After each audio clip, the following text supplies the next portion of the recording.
Fire. Action. Be careful Okay. with him. He was the one that told you that you don't treat him good. Aye. And Action. what's wrong with that? Okay, so let's talk about sewing lycra. Okay, so before we go anywhere, and now that I found one of my needles, which I lost already, here it is. Okay, I'm just picky about my needle. It's not that you need to have that needle, but they're really good because they're long, and for people that have fat, short fingers, it's actually good, and it has a big hole, so it makes it easier to thread. Okay, so anyway. I found inside my car, because I had to vacate it, a needle threader. Okay?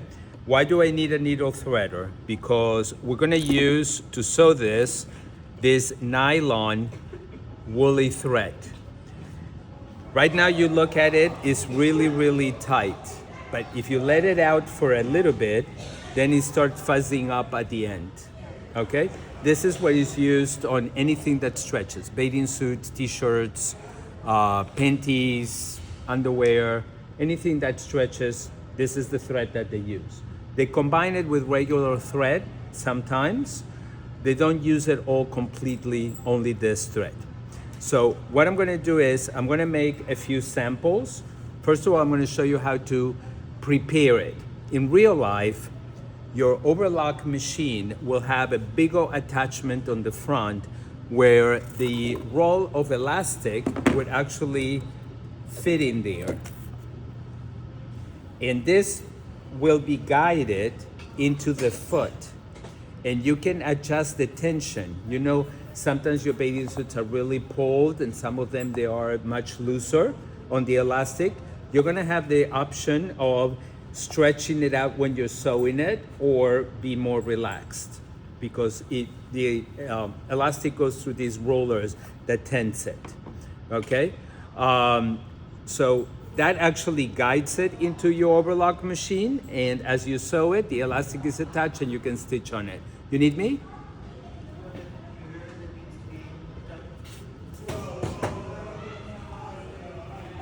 You only need my finger.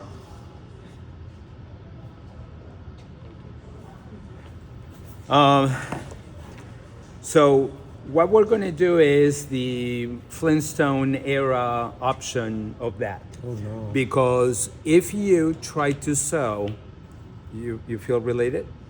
Okay. I just don't want to go back. Okay. When you sew spandex, it's going to always try to fight it to come off. Okay? And when you're going to be sewing 2 layers of spandex, plus another elasticized thing, which is the elastic, as you're sewing, is going to always try to do whatever they want. So what we're going to do is we're going to baste the elastic to the edge. That way when we go to the sewing machine, it will be like, "Wah," and then we're done. Okay? After we overlock the elastic into the edge, then we're going to do the finishing edge. So if you mentioned that you wanted to do it reversible, right? So if you're doing it reversible, right, that would you get right sides together and then the elastic on one side, and after it is overlocked, you're just gonna turn it over and it's done. But if you're doing cover stitch, like we've been talking, like at the bottom of your top, see that you have the double top stitching, and if you flip it, it looks like overlock? That's called cover stitch, right? You want to come into the cover stitch machine with the elastic already put in place. So that way you don't have to be dealing with 3 layers that they spent and they do whatever they want while you're doing the next. I'm just trying to make it easier for you. It's kind of like one more step extra, but at the long run, you're going to be really, really happy that we did that, okay?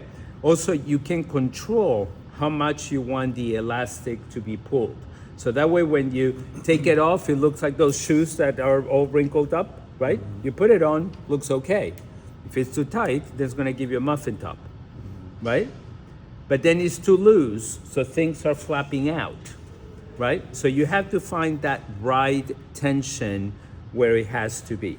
We're gonna try to do our best. We're not overly technically engineered in what we're doing here, but we're going to try to do our best.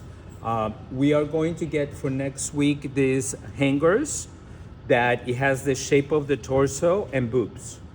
So we'll be able to put the bathing suits, and each one of you is going to be hanging as if it is on, okay, for the judges.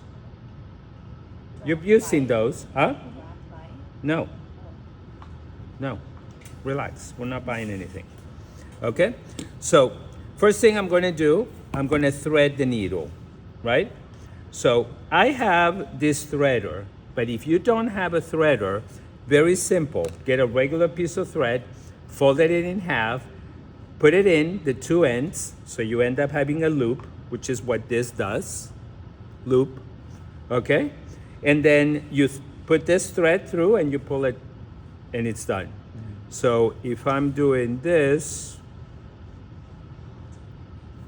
I need to get my other glasses. See, I got this little wiry thing here. You don't have to buy it. The other option is you can do it with thread. Okay?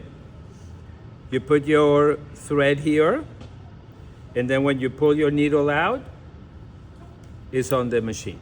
It's on the needle. Yes? So I'm going to make a long thread. And, sorry, I didn't want to take your eye out. But you have another one, so it doesn't matter. That's right. You're wearing glasses, so it has I need guards. to. Okay. So I'm going to make a knot. You're going to see that as you sew, this is going to start getting really fuzzy. Okay? So next thing I'm going to do, I'm going to use just the edge, just to show you how to sew it and how to prepare it. We're going to stop in here, and then later on we'll go into the machines and we'll try the 3 different methods. The lined one, which is just the overlock, to do the cover stitch, or the last one we could do is we can do zigzag. And for that we can use the little home machine, right? Any of those stitches would work the same way, so that way when you put it on and it stretches out, the thread doesn't break. Okay? Because that's the idea. You don't want your bathing suit to fall apart as you're putting it on, right? And it's not because you're too big or anything that you need Ozempic.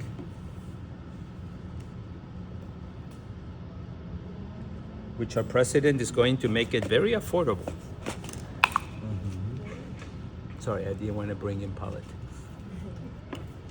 So I'm gonna pause. Huh? I'm gonna pause.